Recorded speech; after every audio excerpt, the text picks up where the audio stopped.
make sure that you're in focus.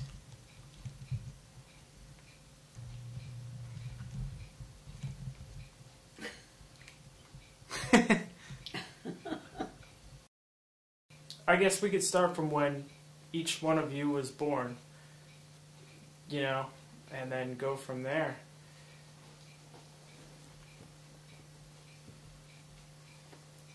You don't have to talk to the camera, you can talk to me. Okay. Okay. Well, I was born in 1922, September 6th, and that was when the Yankee Stadium was built. They opened the stadium at that year. I remember I was a baby. I wanted to go see the game. But As a baby? I'm just fooling. But that year that I was born, the Yankee Stadium was first occupied by the New York Yankees when Babe Ruth played there. I remember it very well because my brothers, Father John, he used to talk to Father John and Brother Tony. They all talked about Babe Ruth, Lou Gehrig, all the stars.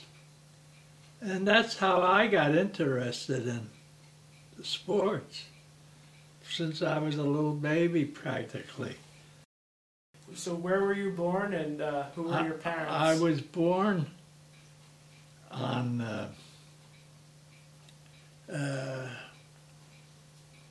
in Newark, New Jersey, on Oliver Street.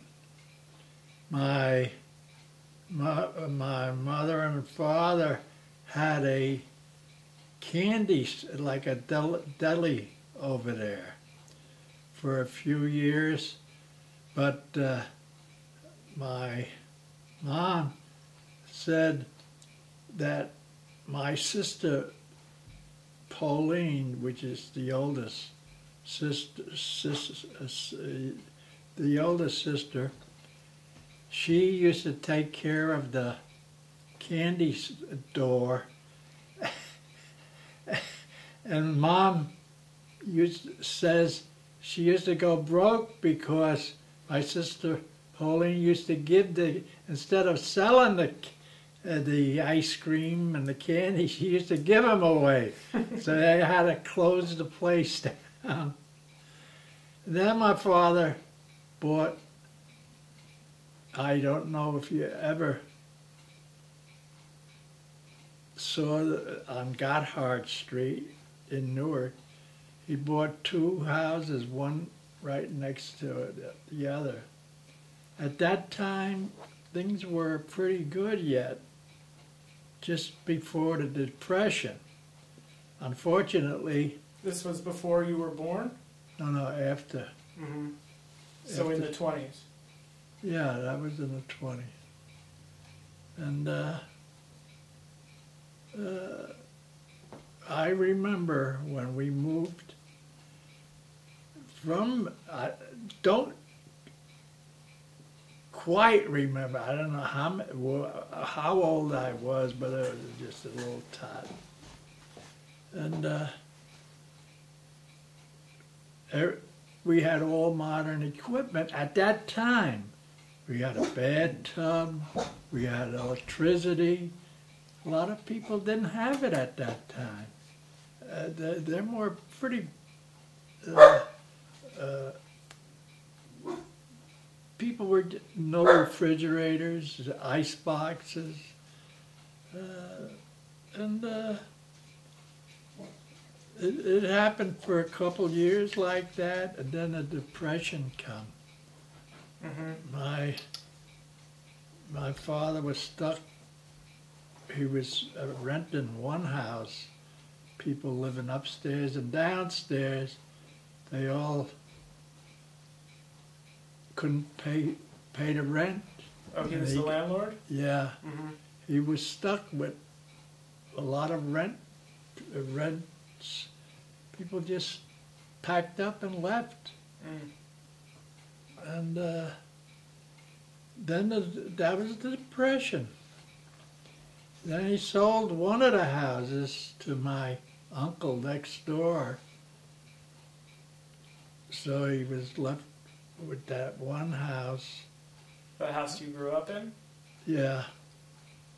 And you said it was on Godhard Street? Yeah. And what neighborhood was that in? Tell me about that's what they call the Ironbound section. Mm-hmm. The reason why they call it Ironbound section, that particular neighborhood was surrounded by railroad tracks, where no matter where you turn, you seen the trains coming up and down. What was your childhood like? Do you have any vivid memories of people that you grew up with? All I could say is we lived the house that I grew up in with.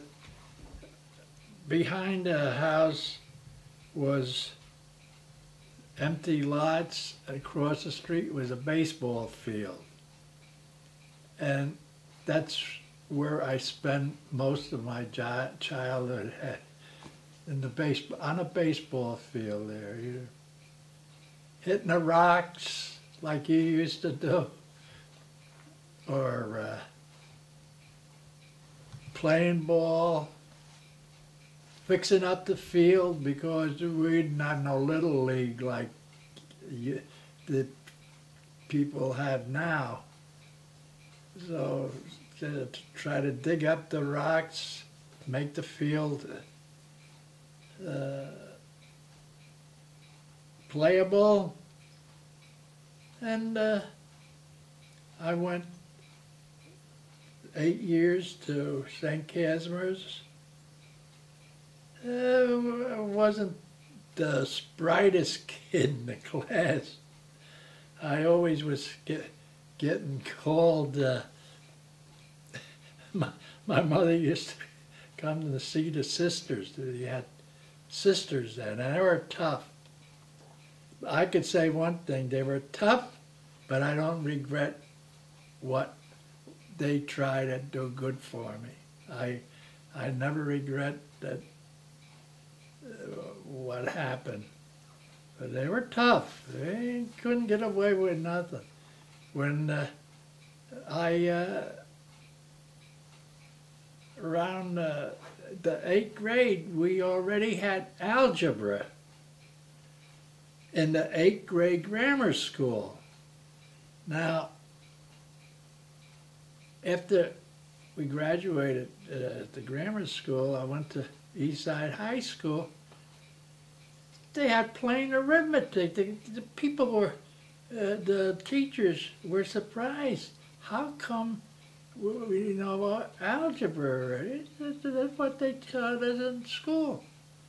We were so advanced from that St. Casimir's to the high school. But then I didn't want to go. I really didn't want to go to high school. I wanted to go to the trade school. Mm-hmm. But I was forced to.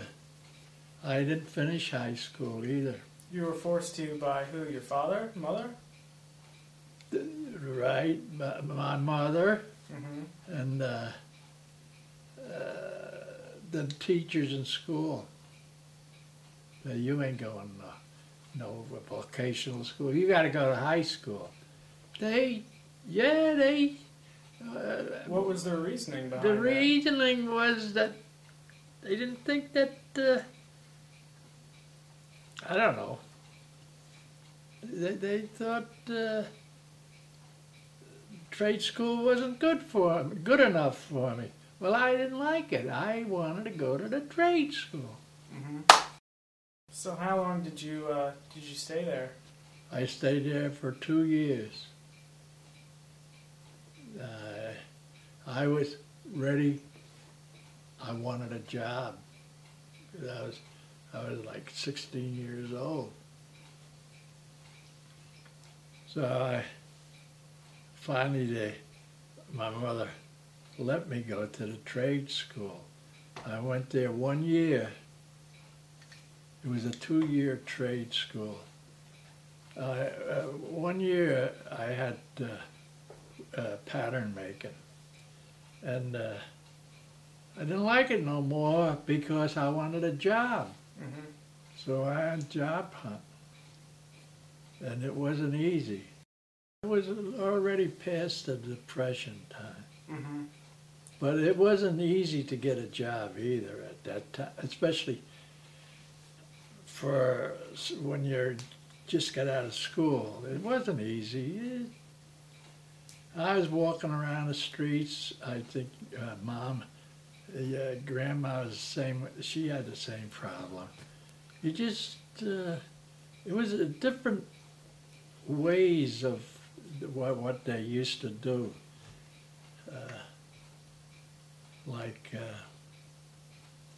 Well, let Grandma talk.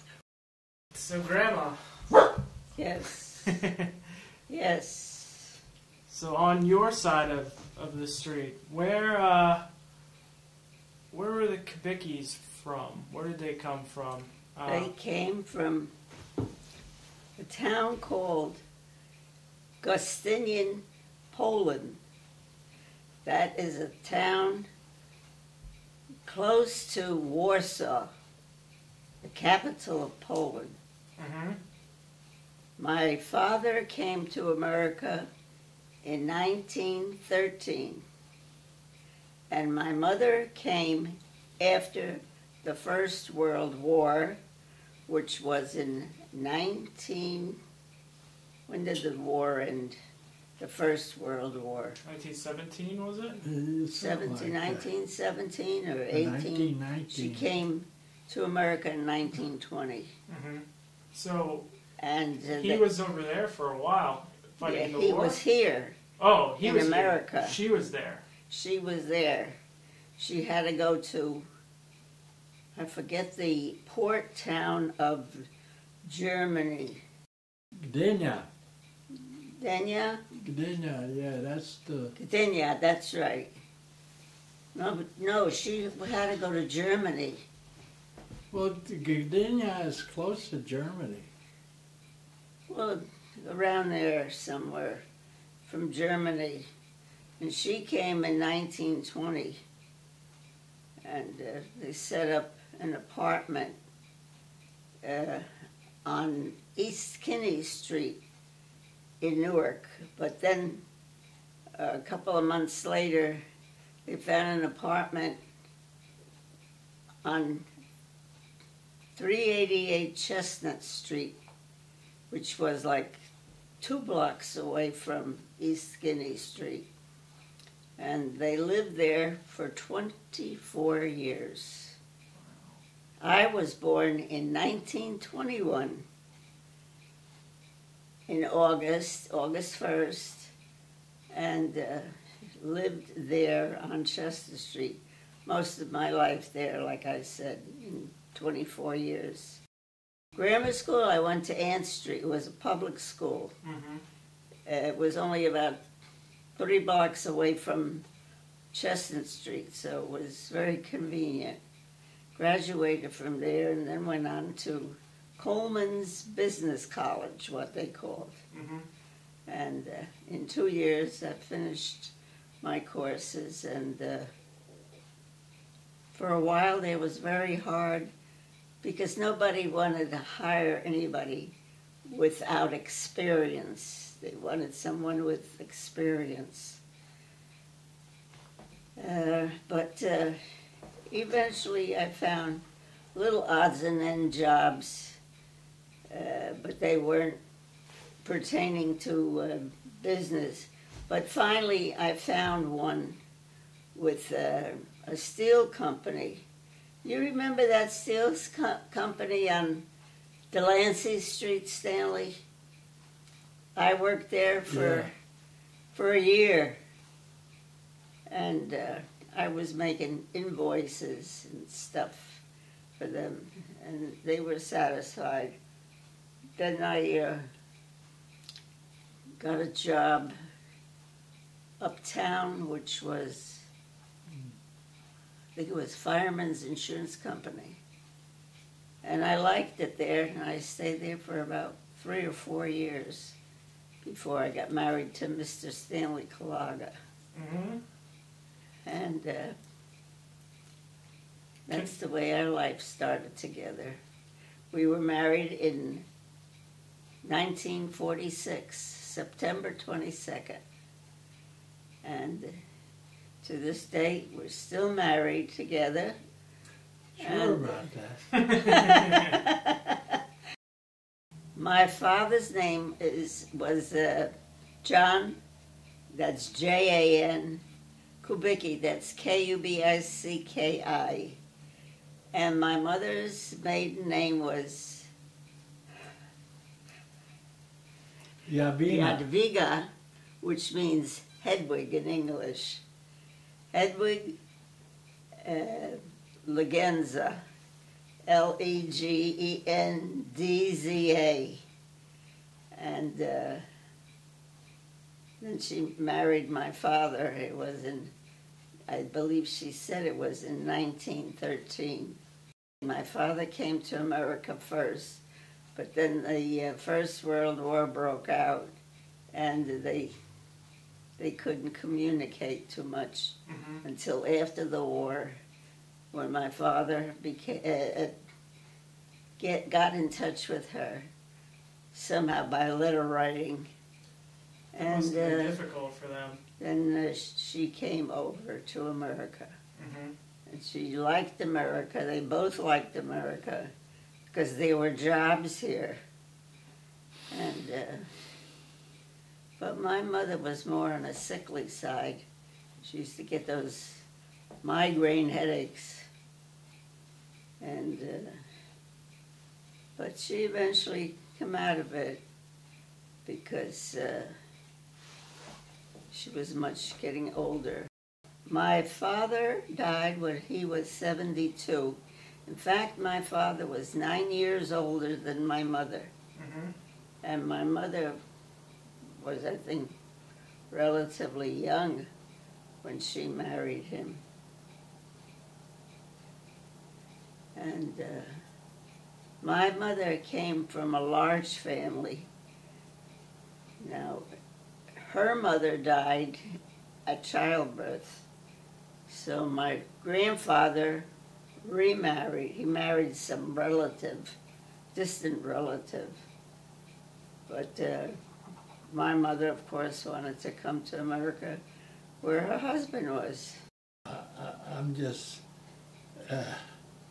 admiring the dog there, huh?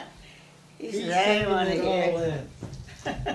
Yeah, he's really taking it all in. What a good boy. That must have been a good story. Probably let sleeping dogs lie, right? Yeah. Good job, Teddy. We enjoy you here. Yeah. He's listening, you know. I love the way he's got those legs out. I love you don't think, but he is actually taking it all in. Yeah. Oh, sure. So, Grandma, your grandparents lived in Poland, never in America. right? So you never met them. I never met them. Wow. Did you know your grandfather through correspondence or anything? Well, yeah, through correspondence, because as I say, my mother came from a large family, and most of her family moved to Chicago, because that's where a lot of Polish people went. My father's family, I didn't know very much about them, but I know that he had a couple of brothers, and I believe he said at one time that they they had gone to Canada instead of to America. Mm-hmm. That was it. Hmm. That's as far as I knew. The only ones I met was my cousin during the Second World War. He came from Chicago. He was in the Army. Mm-hmm. And he was stationed somewhere in Maryland. I think there's a fort there. And he stopped at the house and stayed for a weekend because they had a pass. And he stayed for the weekend and he went back. And he had to go over, I believe he went to France. He was there. Was his last name Kavicki as They well? came back from the war. Mm-hmm. And he worked for Kraft people in Chicago. He was a truck driver. Did I have brothers and sisters? No. You didn't have any? I'm You were an the only child? only child. Didn't know. And believe me, I was not spoiled. When I didn't behave right, I really got it. So, well, you know, sometimes kids get involved with stupid things. You know, you go someplace, you don't tell your parents where you're going, and, you know, they're looking for you. Yeah.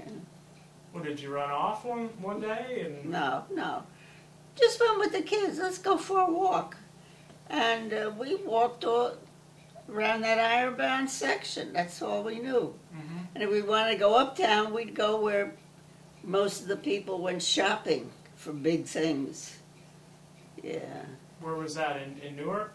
No, in Newark. In the... Broad Market Street, out that way. I guess you were just coming into your teenage years during the Depression. Yes. So I'm wondering what that was like to live through that time It period. was very bad because my father was without a job for a number of years.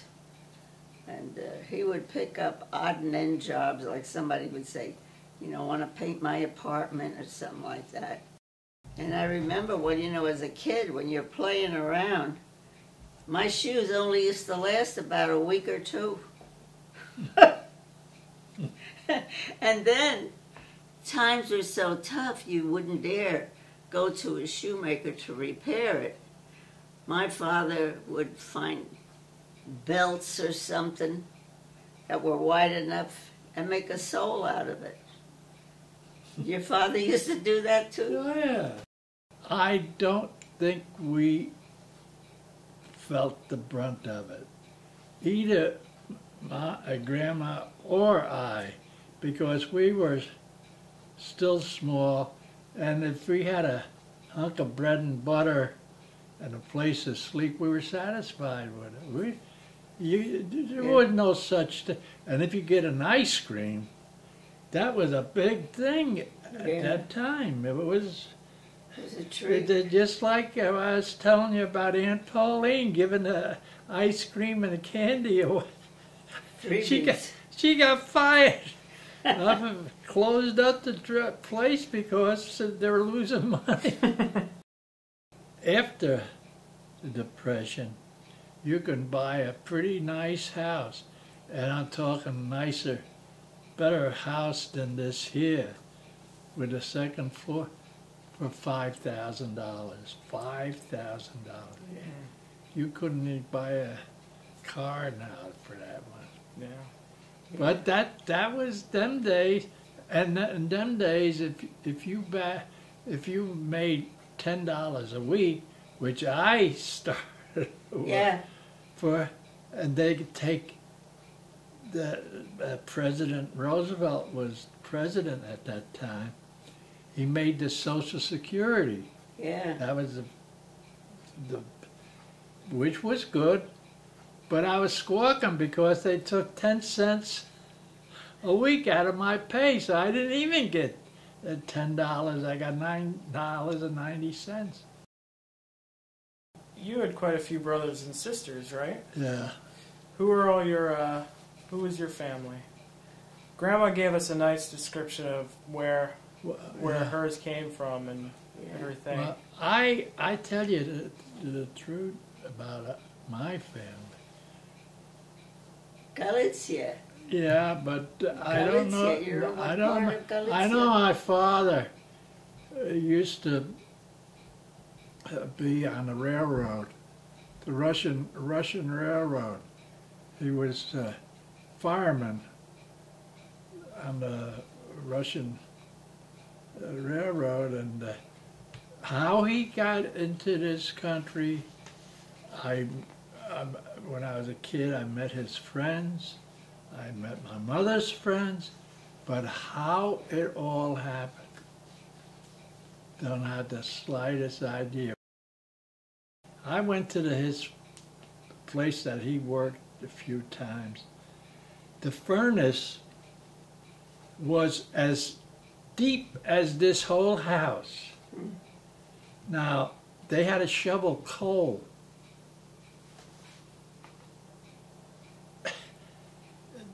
He say the pile was here. He had to go on it with the shovel and take a heap of it and throw it way down by the window.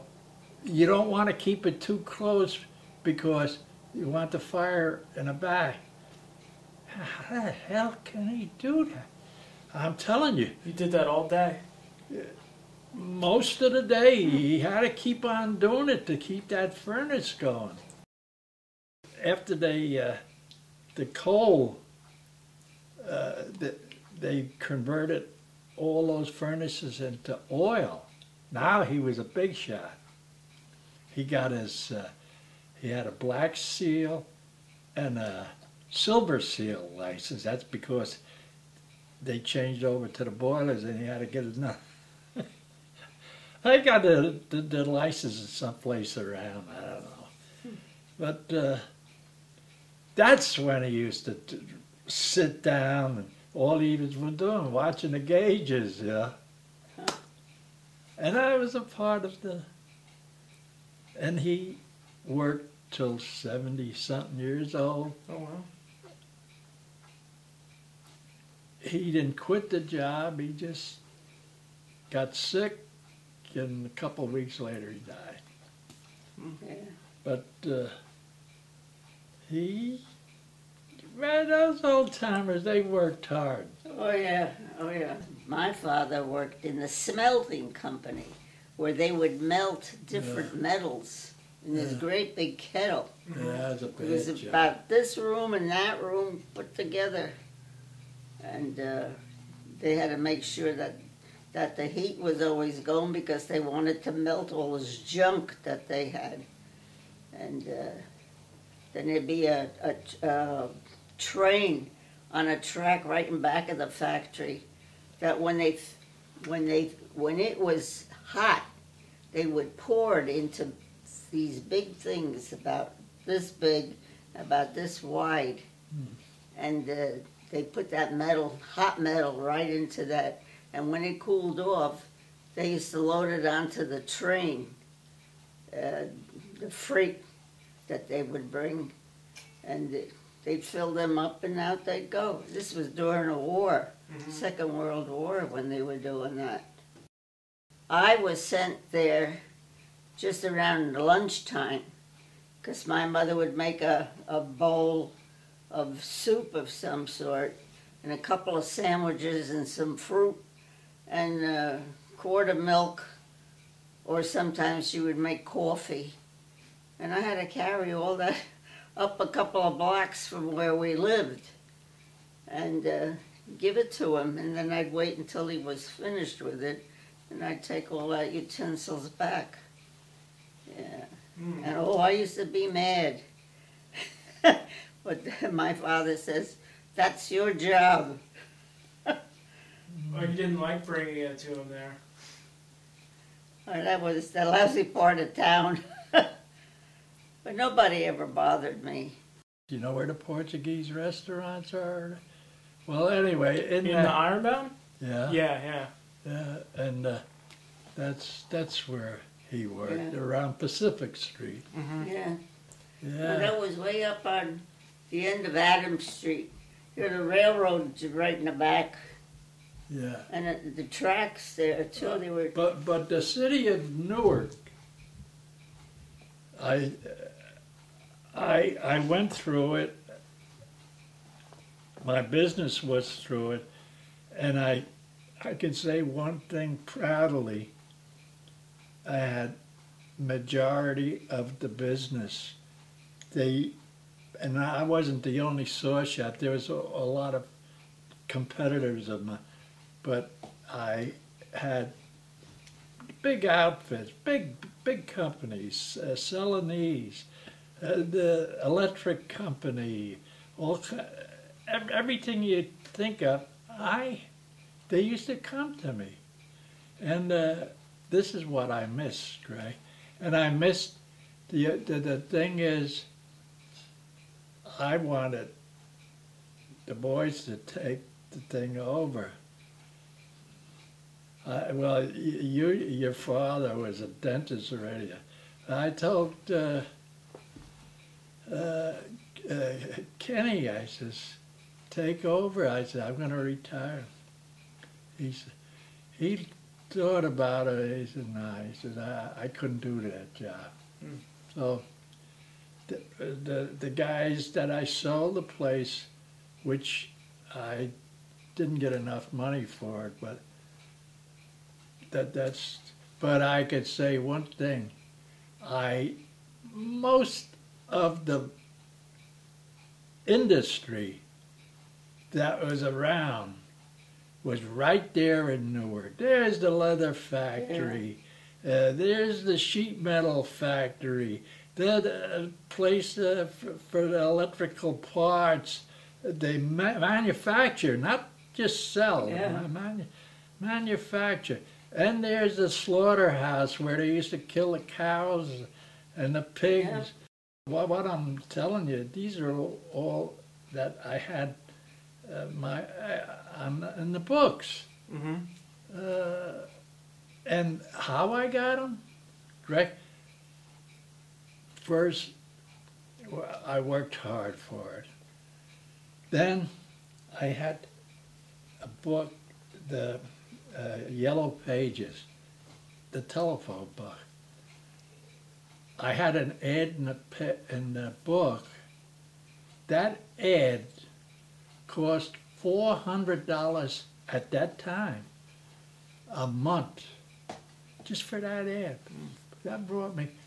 I wasn't going, Jesus, all month. I didn't get a thing.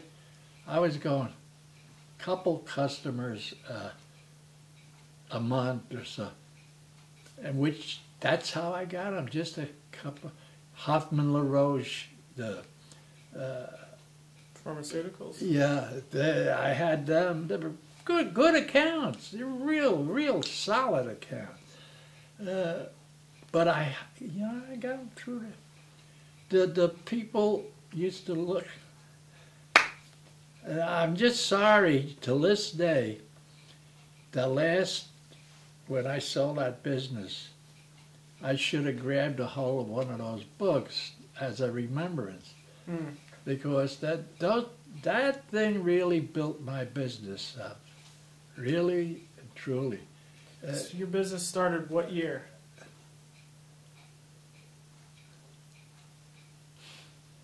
1940. You retired? 40. No, my business, what time? Started about right after the war.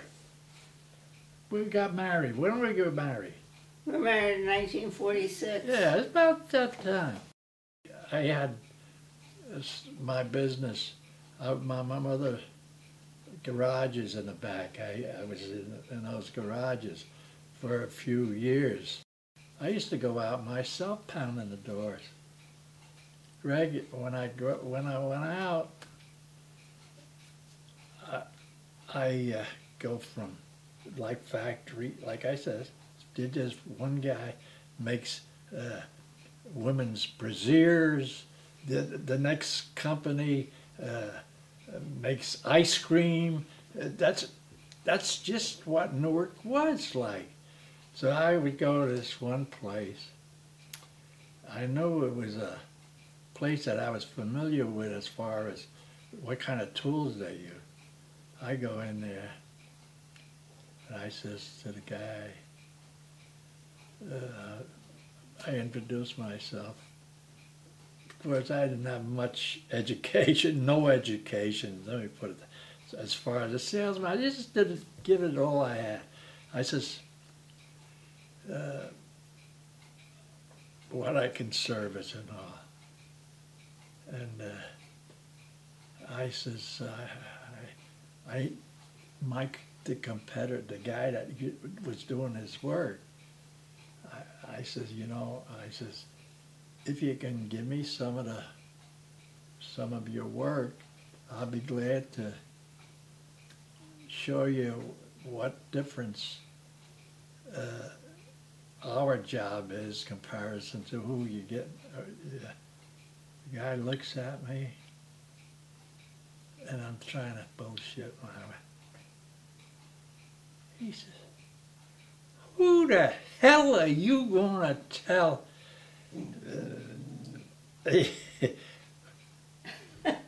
what I should do and what I shouldn't do?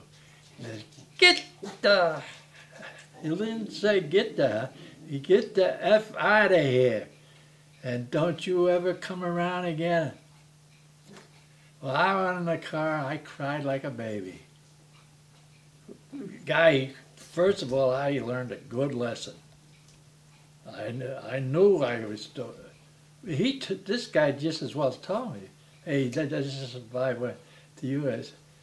Listen, none of your damn bit. Try to prove something, but don't knock the other guy down. That's just what I was doing. I was knocking his. Maybe it was his brother or his friend. I don't know. So I said, "How the hell?" But then I went next door. The guy had a couple pairs of scissors. He said, would you do these up? Yeah, I took them. I wrote them up. I took them to do them up. Next place I went, the brake manufacturers. Redaway brake, I didn't know who would. I give the girl the car and she says, just a minute, I get Mr. Barton. I can never forget that. Yeah.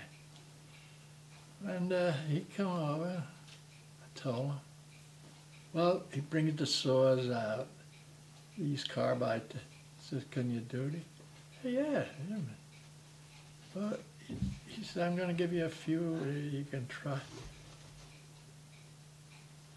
One guy knocks the shit out of me, you know, because he really made me work harder. But there it was. I just went a few doors, and the guy was, when I got this brake company, was one of my best customers. Mm-hmm. One of my best, in fact, they had a place in South America, this Redaway. They made machinery, and the carbide tip saws, Redaway recommended me, our shop. We sold them the blades. I think it was an order like about $1,000, less than $1,000, and we had to pack them and ship them. I had to take it to the airport, the Newark airport, and